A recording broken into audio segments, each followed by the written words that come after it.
सीकर से हैं सत्येंद्र कुमार योगी। कभी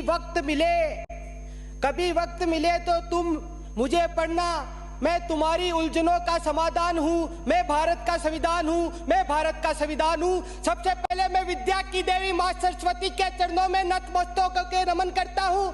आज मैं खुद को सौभाग्यशाली मानता हूँ कि मुझे युवा संसद के अंदर सीकर का प्रतिनिधि के रूप में इस पवित्र स्थान विधानसभा में बोलने का मौका मिले। अध्यक्ष महोदय, आज हमारी संविधान की यात्रा को 75 वर्ष पूरे हो गए हैं। इस 75 वर्ष की यात्रा ने भारत की प्रकृति को आकार देने का काम किया, भारत की दिशा व दशा बदलने का काम किया है। अध्यक्ष महोदय, ये यात्रा विश्व भर के अंदर सबसे महान लोकतंत्र की यात्रा थी।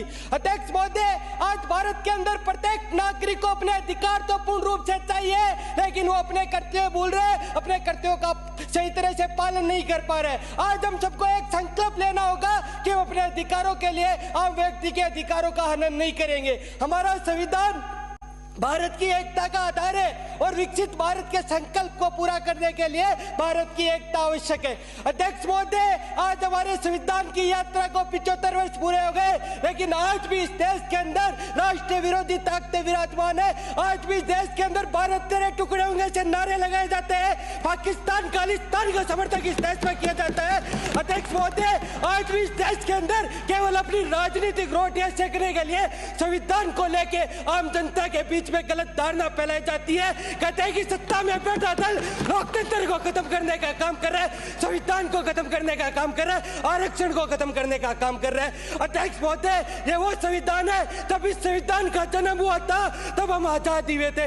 इतने धर्म, इतनी जाति, इतनी विविधता वाले देश को एक साथ रखना एक चुनौती से बड़ा काम था, एक चुनौती से बड़ा काम था। अंग्रेजों ने तो जाते जाते कह दिया था, ये तो हम थे जो इन भारत के लोगों को एक साथ इतनी साल रख लिया। इस भारत को चलाना, इस भारत को संभालना भारत के लोगों की बस की बात नहीं है। पूरे विश्व की नजर भारत के ऊपर थी। आज हमारी संविधान की यात्रा को 75 वर्ष हो गए।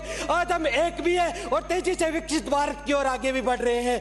यह केवल और केवल भारत के संविधान की बदौलत हुआ है। ओ कहीं यह पीर पर्वत पिघलनी चाहिए, इस हिमालय से कोई गंगा निकलनी चाहिए। मेरा मकसद हंगामा खड़ा करना नहीं, मेरी कोशिश है इस देश की सूरत बदलनी चाहिए। जय हिंद, जय भारत, जय जय राजस्थान, जय संविधान। धन्यवाद। अब 126 नंबर पर पाली से हैं सेजल कंवर। हर रंग को खुद में समेट कर जो यूं बेखौफ खड़ा है, हर रंग को खुद में समेट कर जो बेखौफ खड़ा है, जाति और धर्म के दायरे से जो आगे बढ़ा है, नैतिक, निष्पक्ष और समावेशी संविधान है ये, जो 75 वर्ष बाद भी यूं सहज ही खड़ा है। मैं